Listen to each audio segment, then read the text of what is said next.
Here we go, ladies and gentlemen. This is going to be a pretty cool project by the time that you're done. This is the video proposal. So this is the final thing. So instructions: watch at least a portion of the example videos below. Note the second doesn't have any narration. So you probably already watched part of this one. It's basically just showing you what it looks like when you put the scenes together, the background music and the narration. It's pretty cool. This one's another video that I did just a few years ago. It's a cool one, but again, there's no background music. Feel free to watch those on your own. Watch the third link, how-to video. That's not up yet because I'm creating it right now.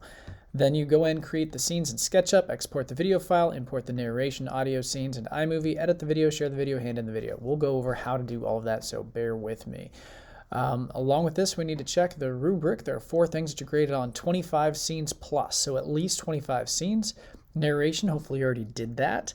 So you're being graded on something that you probably already did, just import it to the iMovie. Professionalism, video is smooth, appropriate transitions used, introduction is present, professional credits used. Don't skip over this. There's 4 parts in one worth 25 points together. Smooth video, appropriate transitions, intro, professional credits. Design is sound, complete, furnished, and marketable. Meaning that if you have walls that are paper thin, 2 inches thin, and I can tell that from the video, it's not going to fly. If there's a big 2-inch gap, if you have major problems, that's structurally not sound. It's not going to stand up to a 10-mile-an-hour wind. We're going to have problems. It's complete, furnished, so you have furniture in there, you have pictures on the wall. The more furnished you have this thing, the better it's going to look, the more realistic it's going to look. And then it's marketable, so you are selling this product. You're trying to get them to choose your design. So those 4 things, don't skip over anything. Make sure you have the narration. Make sure you have at least 25 scenes. This isn't hard if you go through and you do it all. So watch through. Here is my tiny house that I had created. I don't currently have a roof on there, and just in case that was something that you struggled with, because I think that was a fairly easy struggle. I think mine was fairly easy to do just because of the shape of mine. So what I'm going to do with this, I'm going to real quickly, oh, you pile of garbage. How, why, what? All right, there's slightly different angles. Just going to give you a real quick how-to with this. Let's say this is my roof. It's on there, and I would color it to look like there are shingles on or something like that. So to start out with, I would zoom out, zoom in a little different angle. There we go. I'll try to get this thing centered. I might give a little grace on the roof line because you cannot export a video in SketchUp. So we're going to have a workaround. A lot of times with technology, you'll run into something that you used to be able to do. They change up some rules, and you just have to find another way to do it. There's almost always a way to figure it out. And so that's what we're going to do here. So what I'm going to do is I'm going to go to the thing that looks like a video. And I already created a few scenes because I was messing around, so you didn't have to bear with me as I fumbled through for the first time ever, because, like I said, this is a new program from what I've been using. What I'm going to do is I want to find the scenes that I want everybody to see. What is the most important part of my video here? So I would start out here. I have the roof on here. I'm going to go to the video, and I'm going to click the plus button. So this is my video, and I actually have a whole lot of different windows open. I want to uncheck those if I can, but I'm not going to mess around with that. I'll just go to this. I'm going to hit the plus button, and that's going to create a scene. It makes a little picture of what it looks like. Next thing I'm going to do is, now that there's a scene created, I don't know if this is going to update, but I'm going to delete the roof off because we wanted to be able to see inside. And actually, if I had time, I'd go through and delete off all these roof pieces, but I'm not going to make you wait through it. So the next thing I'm going to do is I'm going to rotate things around a little bit, and I'm going to slowly zoom in. Now, the more scenes I have, the smoother this is going to run. It's not going to be herky-jerky. I'm going to go down to my door.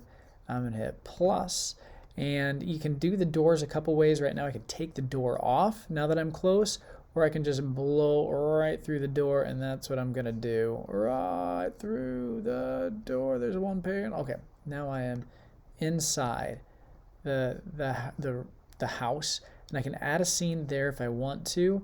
The most challenging thing about this is getting the angle right, so it's not going to be all herky-jerky, like moving all over the place like you're on a rickety roller coaster. You want this to seem like people are walking through. So right now it's obviously not recording. I'm just trying to get my picture set up right to set the scene. So zooming in and through one pane and through the second set of wood. There we go. Trying to zoom out. So yeah, I'm right in this tiny house. It's hard to maneuver. So I may have to just go to the top view instead to start out with, or I might have to delete the door like I suggested before. I think that might be my best plan here. I'm going to zoom out. I'm going to pivot, change a plan.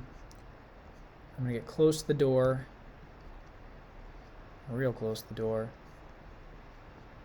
I'm going to add one more scene. Click on that, click on my plus, and I am going to delete my door here. Ka-chow, goodbye door. And okay, mine is obviously not finished. This is an example project. I don't have a floor. There are several things I don't have done. Because again, this is just an example. Hit my plus button. I'm going to zoom in a bit. I'm going to scroll around. And it's going to be hard to navigate. This is going to be not the best for your patience if you do it this way. But it's cool if you can, because controls are just a wee bit different than I'm used to. Go ahead and hit the plus button. It's going to test your patience just a bit because you're going to blow through walls and it's going to be a little bit frustrating, but end product will be worth it. It'll be cool, something you should be proud of. Don't want you, Oxford Dictionary, get out of here. Alright, zooming in a little bit. And I'm just going to do a little bit more and show you the how and not actually do the project myself. I'm going to try to get a little bit different angle. This isn't perfect. Usually there's a button on my other version of Sketchup I can shift it, but I can't, so we'll deal with this. Alright, I'm going to do my plus button to add a scene. And I'm going to navigate, and I'm going to give a vertical view now. So the idea is that you're going to give an entire view of the house, and you can see that in my other SketchUp videos where I did the big, huge projects. I do some of them where you can see from up above, and people can get an overarching example of where everything is. So here they can see where everything is, and that's going to be a big zoom out. Hit the plus. Rotate things around so they're going to have different angles. Anyway, you get the idea. You need at least 25 scenes. Make sure you cover the entire house. So after all this is done, great. Now we make the video, and this is the most frustrating part for me because they disabled this feature on this version of SketchUp, meaning we can't make a video. But it's a good thing we found a workaround. So next thing I'm going to do is they have all these guides in here, and I think those look super ugly, so I'm going to go delete all guides. I did that from the little eyeball, and now I'm going to go back up to my video, and I can hit the play button, and that will take me all the way through. But before you do that, this is the workaround. So if you hit Command and space, it brings up your Spotlight search. Start typing the word QuickTime. All of our Macs are equipped with QuickTime Player. Double click on that, and I would open it up and show you, but QuickTime Player is actually already running on mine, and that's why I'm making this video. So I can't show you that. So instead, I took some screenshots. When you open up QuickTime Player, the first thing is this is going to pop up, and you just hit Cancel, and then you go up to File, New Screen Recording, and then this little bar will pop up. You're going to want to click this button, and I believe it's Record the Screen or Screen Capture Screen. Check your options and make sure your Mac audio is enabled so you can record that. Click record, and then you know you're recording when you have this little square up here, the circle with the square inside. You're recording, hit stop when you're completely done, but we're not to that point yet. So now that you're recording, we're going to go into scene, and there are different settings here. You can see the little gear icon. You can mess around with this, see what you think looks good. But transition time is how long it takes to get from one scene to the next, and delay time is after it gets to one scene, does it pause for a while. The default is 2 seconds with transition, 1 second delay. Mess around with it a little bit, maybe before you hit record, and then hit OK. I'm going to scroll up to scene 1, and I'm going to hit play, and then I'm going to move this out of the way because right now I am recording already. So hit play, move that out of the way, and the magic starts to happen as I'm not touching anything, but the scenes that I created already, it's starting to take me through on a tour. Hopefully it doesn't blow through any walls like that. If you do, you might want to modify things, and it's going to take a little bit of practice. You're going to want to view all of your scenes by hitting play before you hit record with QuickTime to make sure you don't blow through walls, to make sure it is smooth. And hey, I'm back to the beginning.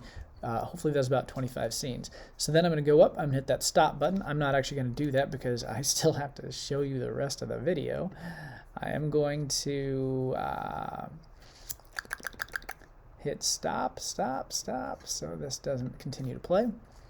So then I'm going to go into iMovie, and for that I am going to stop this video because if you've got this far, great.